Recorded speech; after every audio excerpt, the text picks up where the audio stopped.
नमस्कार। आज सुंदरकांड की छठी चर्चा है और आज पुरानी चर्चा के आगे हम चर्चा कर रहे हैं। पुरानी चर्चा में हमने यह देखा कि हनुमान जी ने लंका दहन कर दिया था। उसके आगे का दोहा लेते हैं। दोहा नंबर 25। हरि प्रेरित ये अवसर चले मरुत 49, अट्टहास करी गर्जा कभी बढ़ी लाग आकाश। उसमें भगवान की प्रेरणा से 49 पौंड चलने लगे। हनुमान जी अट्टहास करके गरजे और बढ़कर आकाश में जा लगे। यहाँ पे यह बताना समीचीन है कि कुल 49 तरह की वायु होती है। हनुमान जी के बारे में है कि वो पौंड पुत्र थे, तो जो 49 तरह की वायु है वो उस समय पौंड जी के द्वारा प्रदत्त चलने लगी थी।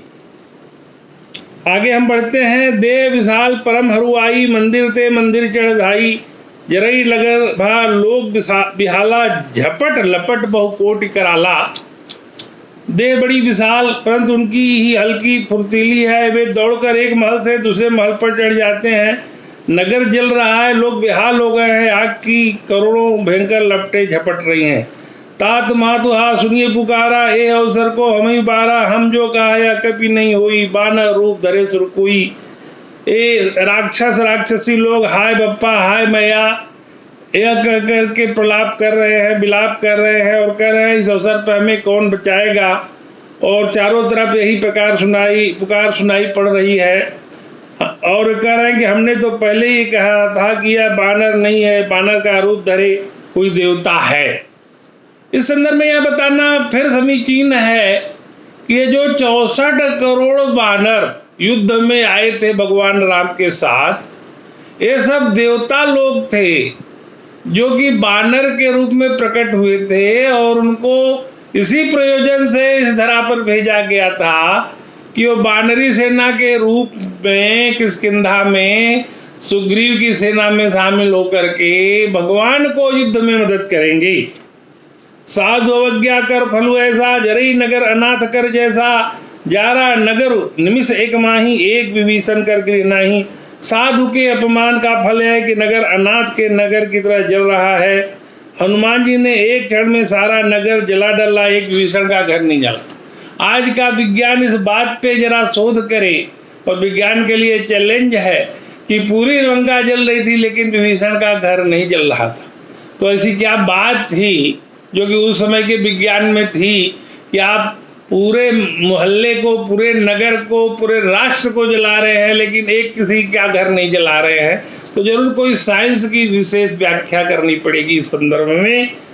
तो इसमें कहा गया है कि साधु अवज्ञा कर फल ऐसा, साधु की अवज्ञा नहीं करनी चाहिए। जिन जिन लोगों ने साधु की अवज्ञा की उसका बड़ा ही बुरा परिणाम उनको देखने को मिलता है। इसलिए मेरे बंधुओं, मेरा हाथ जोड़कर आग्रह है कि किसी सज्जन व्यक्ति की, किसी साधु व्यक्ति की कभी अवज्ञा न करें।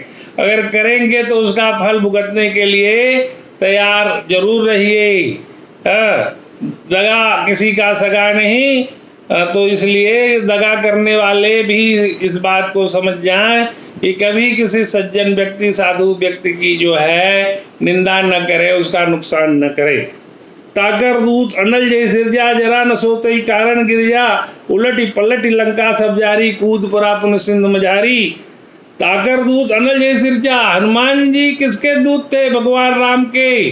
भगवान राम के ही द्वारा अनल मतलब अग्नि का सृजन हुआ, तो उनका दूत कैसे जल सकता था जिन्होंने ही की अग्नि का सृजन किया है। इसलिए उनको, हनुमान जी को अग्नि का कोई प्रभाव नहीं हुआ।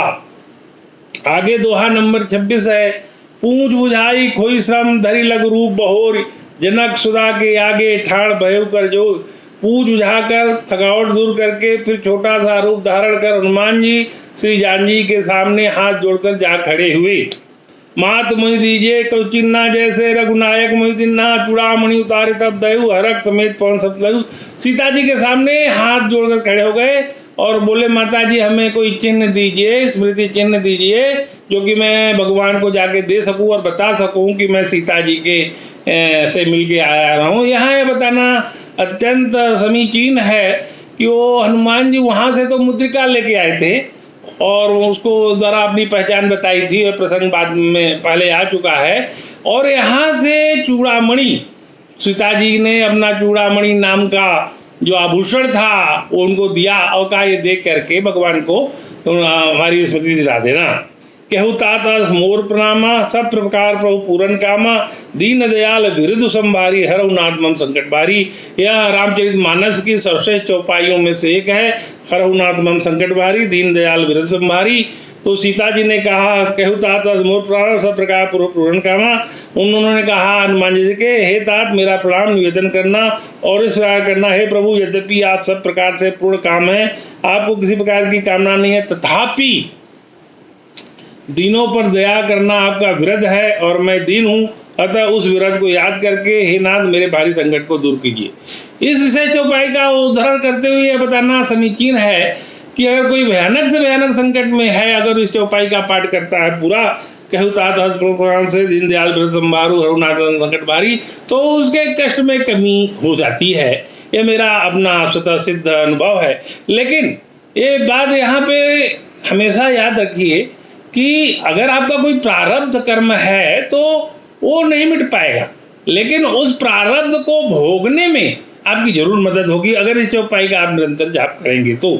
तात शक्र सुत कथा सुनायऊ, बान प्रताप प्रभु ही समझायऊ, मास दिवस मुँह नाथ न आवा, तो मुनि मोहि जियत नहीं पावा।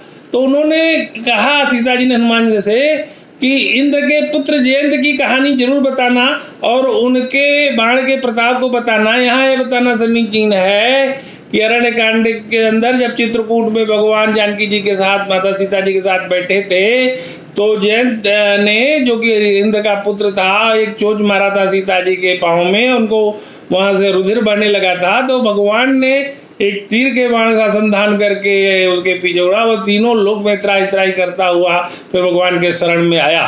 तो ये बाण का प्रताप है। वो सीता जी ने कहा कि जरा उनको बता देना कि, और कह देना कि अगर 1 महीने में वो नहीं आएंगे तो फिर मेरा यहाँ पे रहना बड़ा मुश्किल हो जाएगा, मेरा जीवन का अंत भी हो सकता है।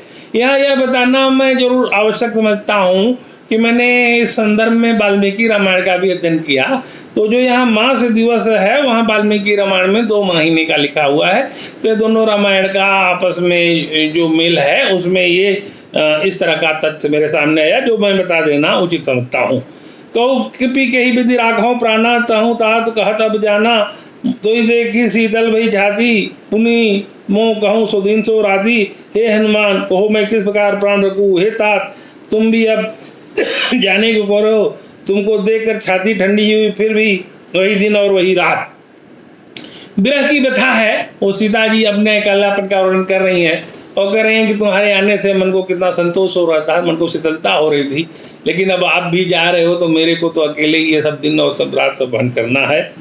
आगे दोहा नंबर 27 में कहते हैं, जनक सुतई समझाई करी बहुविध धीरज दिन, चरण कमल सुर नाय कपि गौण राम पैकिन। हनुमान जी ने जानकी को समझाकर बहुत प्रकार से धीरज दिया और उनके चरण कमलों में सिर नवाकर राम जी के पास गमन किया। तो वहां से इनका गमन हो रहा है। आगे की चौपाई है, तिलक महाधुनि गर्जस बारी, गर स्वयं सुर निश्चर नारी, नाग सिंध ही पा रही आवा, सबज किलकिला कपिन सुनावा। इस प्रकार वो दूसरे पार आ गए। हर के सब बिलोग हनुमाना, नूतन जन कपिन तब जाना, मुख प्रसन्न तन तेज विराजा, किन्ह रामचंद्र कर काजा। हनुमान जी को देखकर सब हर्षित हो गए और तब बानरों ने अपना नया जन्म समझा। हनुमान जी का मुख प्रसन्न है और शरीर में तेज विराजमान है, जैसे उन्होंने समझ लिया कि श्री रामचंद्र जी का कार्य करके आए हैं। उनके शरीर के कहते हैं बॉडी लैंग्वेज से सब जान गए कि हनुमान जी बहुत प्रसन्न है, जरूर इन्होंने भगवान का कार्य संपन्न किया है, संपादित किया है। मिले सकल अति भय सुखारी, तलफत मीन पाँव जिम्मेवारी, चले हरिख रघुनायक पासा, पूछत कहत नौल इतिहासा।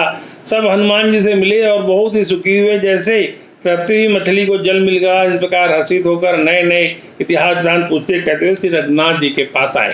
तब बानर एक साथ आकर के भगवान के पास आ गए। तब मधुबन भीतर सब आए, अंगद सम्मत मधुफल खाए, रखवारे जब बर्जन लागे, मुष्ट प्रकार हनत सब आगे।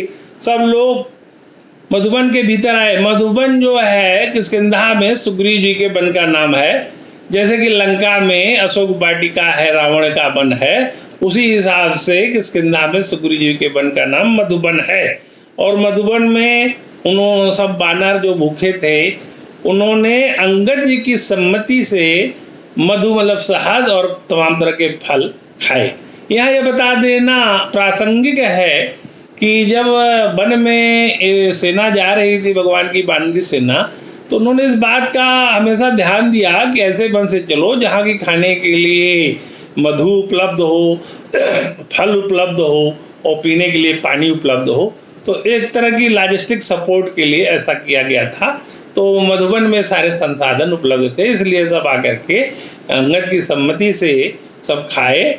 और उसके जो रखवाले उनको जब रोक रहे थे तो उनको उन्होंने मुष्टिका प्रहार से भगा भी दिया। जाय पिकारे थे सब वन उजार युवराज, सुन सुग्रीव हर कवि करे आए कविया। सब जाकर के उन्होंने सुग्रीव से बताया कि अंगद की सम्मति से वानर लोग पूरे वन को उजाड़ मारे हैं और खा पी करके वहाँ खूब उत्पाद मचाए हैं। यह सुन के सुग्रीव जी हर्षित हुए कि जरूर सब वानर काम करके आए हैं, तो उनके मन में बड़ा हर्ष हुआ। जाय पिकारे सब सुन सुग्रीव हर कवि करे आए कविया, जौन होत सीता सुधि पाई मधुबन के पेड़ सकई की खाई। यही विधिवन विचार कर राजा आए गए कभी सही समाचार। यदि सीता जी की खबर न पाई होती तो क्या वे मधुबन के फल खा सकते थे? यह सुग्रीव जी मन में विचार करते हैं कि अगर ये मधुबन के फल खा करके उत्पाद मचा रहे हैं, वानर बड़े प्रसन्न हैं, तो जरूर इन्होंने सीता जी की सुधि पा ली है। इस प्रकार राजा सुग्रीव मन विचार कर रहे थे कि समाज सहित वानर आ गए। और विचार करते ही हैं तब तक वानर लोग उनके पास प्रकट हो जाते हैं। आए सबिन नावा पर सीसा, मिले सबिन यदि प्रेम कपीसा। पूछी कुशल कुशल पद देखी, राम कृपा बा काज विषय की। तो सब कहते हैं कि आपके चरणों के दर्शन सब कुशल है, श्री राम जी के पास विशेष कार्य हुआ, कार्य में विशेष सफलता मिली। नाथ काज के ने हनुमाना, राखे सकल कपिन के प्राणा। सुन सुग्रीव बहुरत मिले कपिन सहित रघुपति भजन। हे नाथ, हनुमान जी ने ही सब कार्य किया और सब वानरों के प्राण बचा लिए। यह सुनकर सुग्रीव जी हनुमान जी से फिर मिले और सब वानरों से श्री रघुनाथ जी के पास गए। ये वानरों का संदेश पा करके सुग्रीव जी सब वानरों के साथ फिर भगवान श्री राम के पास चले जाते हैं। राम कपिन ने जब आवत देखा, के काज मन हरक विषय का। फटिक शिला बैठे दो भाई, परे सकल कवि चरण जाई। श्री राम जी ने जब वानरों को कार्य किए हुए आते देखा तब उनके मन में विशेष अर्थ हुआ और दोनों भाई स्फटिक शिला पर बैठे थे। सब वानर उनके चरणों पर गिर पड़े।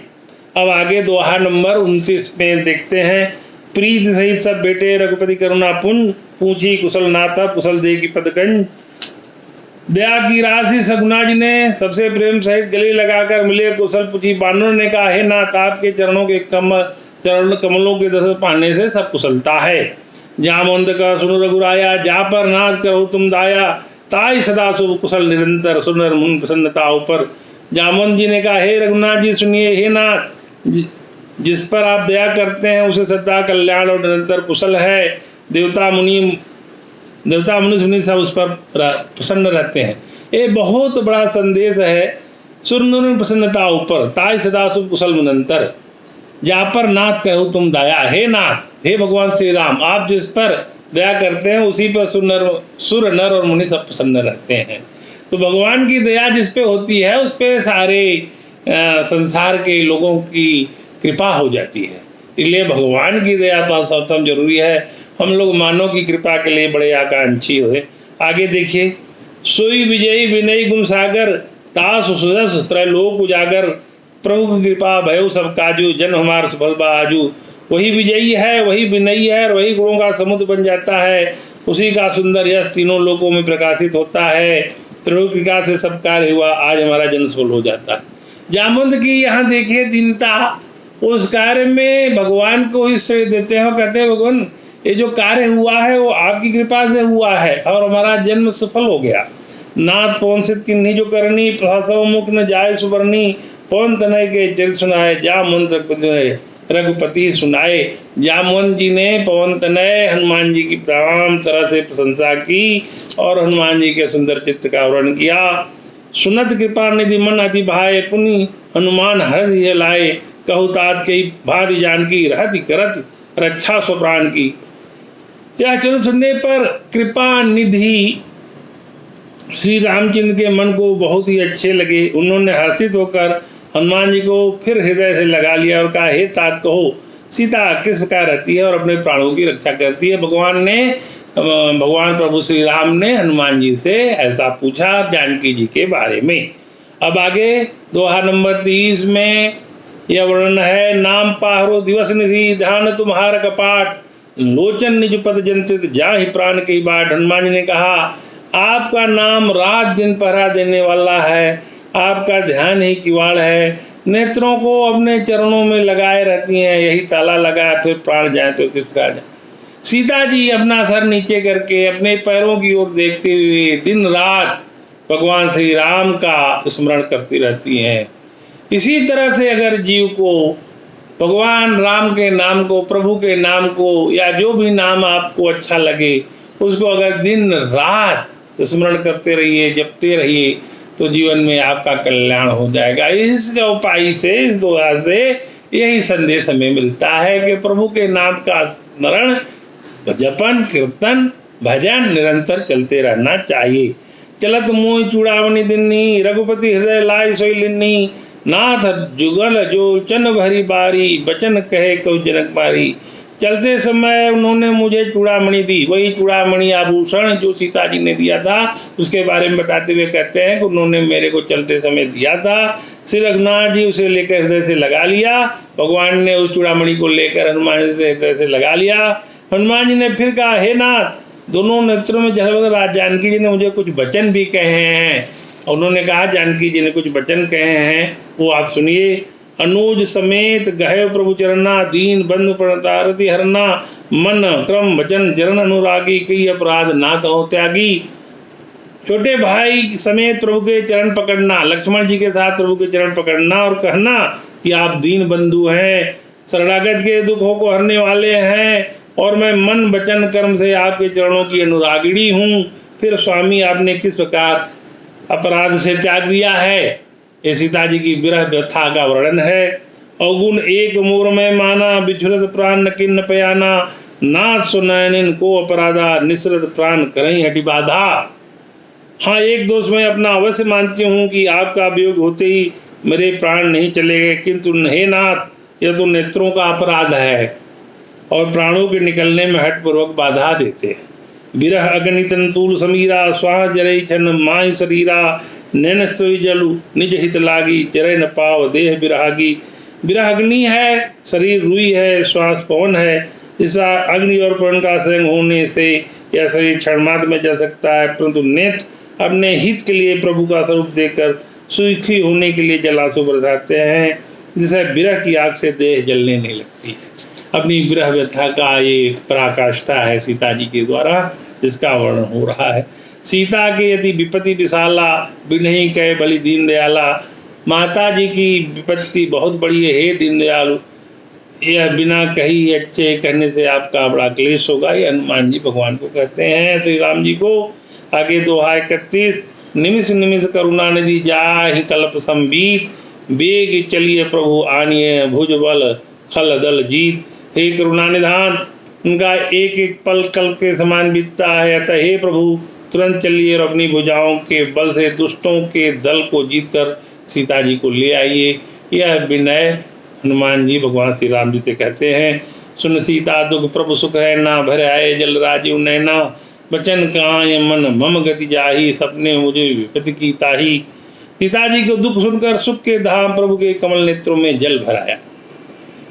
वो अत्यंत द्रवित हो गए और बोले, मन वचन और शरीर से जिसे मेरी ही गति, मेरा ही आश्रय है, उसे क्या सपने में विपत्ति हो सकती है? तो भगवान के जो शरणागत है उनको विपत्ति नहीं होगी, इसका यह संदेश है। क हनुमंत विपत्ति प्रभु सोई, जब तो सुमिरन भजन होई। हनुमान जी कहते हैं, प्रभु विपत्ति तो वो है जब आपका भजन सुमिरन न हो। अगर कोई आपका भजन और सुमिरन करता है तो उसको कोई विपत्ति नहीं होती। इसका संदेश है कि प्रभु के चरणों में हमेशा शरणागत रहिए, उनका भजन और स्मरण कीर्तन करते रहिए। केतिक बात प्रभु जात धान की, रूपी जीती आनबी जान की। हे प्रभु, राक्षसों की बात ही कितनी है, आप सत्य को जीत कर जानकी को ले आवेंगे। ऐसा हनुमान जी ने अपना विश्वास भगवान के प्रति व्यक्त किया। सुन कपि तो ही समान उपकारी, नहीं कोई सुर नर मुनि तनिहारी, प्रति उपकार करो का तोरा, सन्मुख हो न सकत मन मोरा। भगवान राम जी श्री हनुमान जी से कहते हैं, हनुमान सुनो, तेरे समान मेरा उपकारी देवता मनुष्य अथवा मुनि कोई भी शरीरधारी नहीं। उन्होंने हनुमान जी को कहा कि तुम्हारा बहुत उपकार है मेरे ऊपर, और मेरा प्रत्युत्तर बदले मुका तो क्या करूं, मेरा मन भी तेरे सामने नहीं हो सकता। उन्होंने हनुमान जी के बड़प्पन को स्वीकार किया। सुन तो सुत तो ही उरिन में नाही, देखो करी विचार मन माही, पुन पिन कपि चितव सुरताता, लोचन नीर पुलक अधिगाता। हे पुत्र सुनो, मेरे मन में खूब विचार करके देख लिया कि मैं तुमसे उऋण नहीं हो सकता। देवताओं के रक्षक प्रभु बार बार हनुमान जी की ओर देख रहे हैं। नेत्रों में प्रेमासुर का जल भरा है और शरीर अत्यंत पुलकित है। इस स्थिति में आगे की जो दोहा है, सुन प्रभु बचन लोकमुख गात हरख हनुमन, चरण परे प्रेमाकुल त्राहि त्राहि भगवन। प्रभु के वचन सुनकर उनके प्रसन्न मुख तथा पुलकित अंगों को देखकर हनुमान जी हर्षित हो गए और प्रेम में विकल होकर भगवान मेरी रक्षा करते हुए श्री राम जी के चरणों में गिर पड़े। भाव विह्वल कर हनुमान जी भगवान श्री राम जी के चरणों में गिर जाते हैं। बार बार प्रभु चाहे उठावा, प्रेम मगन ते उठब न भावा। प्रभु कर पंकज कभी के सीधा, सुमुरी सुदशा मगन गौरीसा। गौरीसा मतलब शंकर जी। कभी उनको बार बार उठाना चाहते हैं, परंतु प्रेम में डूबे हनुमान जी को चरणों से उठना सुहाता ही नहीं। इस स्थिति को स्मरण करके शिव जी प्रेम मग्न हो गए। हनुमान जी भगवान जी के चरणों में, श्री राम जी के चरणों में नत हो गए और उठाने पे भी नहीं उठ रहे हैं। ऐसी देखकर भगवान शिव शंकर बहुत प्रसन्न हो गए। सावधान मन कर पुनि शंकर, लागे कहन कथा अति सुंदर। कपि उठाए प्रभु हृदय लगावा, कर गही परम निकट बैठावा। फिर मन को सावधान करके शंकर जी अत्यंत सुंदर कथा कहने लगे। हनुमान जी को उठाकर प्रभु ने हृदय से लगाया और हाथ पकड़कर अत्यंत निकट बैठाया। ये कथा देखकर भगवान शिव जो है बहुत प्रसन्न हो गए और हनुमान जी को उठाकर प्रभु जी ने हृदय से लगाया और हाथ पकड़कर अपने पास बैठा लिया। कहो कपि रावण पालित लंका, के भी दह दुर्गति भंगा। प्रभुसन्न जाना हनुमाना, बोला वचन विगत माना। हनुमान जी से भगवान जी ने लंका के बारे में प्रश्न पूछा और यह सुनकर हनुमान जी उनके आगे अपना वर्णन दिखाते हैं। शाखा मृग के बड़ी मनुषाई, शाखा ते शाखा पर जाई। नाग सिंधु हाटकपुर जारा, निश्चर गणपत विपिन बारा। बंदर का बस यही बड़ा पुरुषार्थ है कि वह एक डाल से दूसरी डाल पर चला जाता है। मैंने जो समुद्र लाकर सोने को नगर जलाया, रासन मारकर अशोभन को याद डाला, तो सब तव प्रताप रघुराई, नाथ न कटु मोरी प्रभुताई। यह सब जो मैंने किया सुरनाथ जी आप ही का प्रताप है। हे नाथ, इसमें मेरी बड़ी प्रभुता कुछ भी नहीं है। यह बात हमने बार बार कहा कि हम लोग कुछ भी करते हैं तो भगवान के अनुकंपा से, भगवान की इच्छा से करते हैं, लेकिन हम ये सोचते हैं कि हम बहुत बड़े शौर्यवीर हैं, सूरवीर हैं, अत्यंत बड़ी योद्धा हैं, ये सब मैंने किया, ये सब मैंने कर डाला। इनफैक्ट इसके बारे में गीता के 3 अध्याय का 27वां श्लोक जो है वो यहाँ पे मैं उद्धरण करना चाहूँगा। और मैंने अपने चर्चा में बार बार कहा है कि मेरी चर्चा का जो मुख्य बिंदु है वो है कि रामचरितमानस, विशेषकर सब सुंदरकांड पर गीता जी का प्रभाव।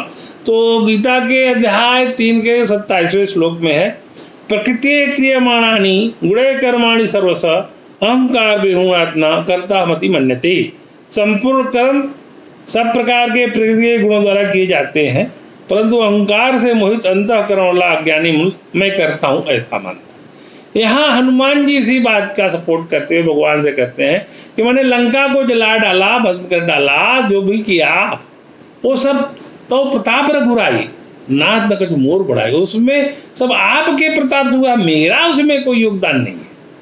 लेकिन हनुमान जी ने भगवान जी को कहा, गीता के अध्याय 3 के 27वें श्लोक में साफ लिखा है कि भगवान अर्जुन से कहते हैं कि सारे ये जो कर्म है प्रकृति द्वारा संपादित किए जाते हैं। मेरी बनाई हुई प्रकृति द्वारा सारे कर्म संपादित किए जाते हैं, परंतु अहंकार से मोहित अंतःकरण वाला अज्ञानी मनुष्य मैं करता हूँ ये उसको से लगता है। तो अहंकार जो है ये आदमी का, ये क्षुद्र अहंकार, ये सोचता कि मैंने किया, ये आदमी के द्वारा कुछ नहीं है, भगवान की बनाई द्वारा प्रकृति है। यही बात हनुमान जी भगवान से कहते हैं कि मैंने लंका जला डाला, जो भी किया वो सब आपके प्रताप से किया, इसमें मेरा कुछ नहीं है। तो हनुमान जी की दीनता है, भक्ति की पराकाष्ठा है। आज के जीवन में अगर देखें तो हम लोग छोटे से भी काम को खूब बढ़ा चढ़ा के कहेंगे और सोचेंगे कि अपना खूब वर्णन करिए, अपना खूब प्रोफाइल में मेंशन किए, अपने बाहर हटा दिया, मैंने ये किया, मैंने ये किया, मैंने ये किया। आपने कुछ नहीं किया। भगवान ने आपको विमूढ़ आत्मा कहा है, जो इस तरह की बात सोचते हैं कि मैंने किया।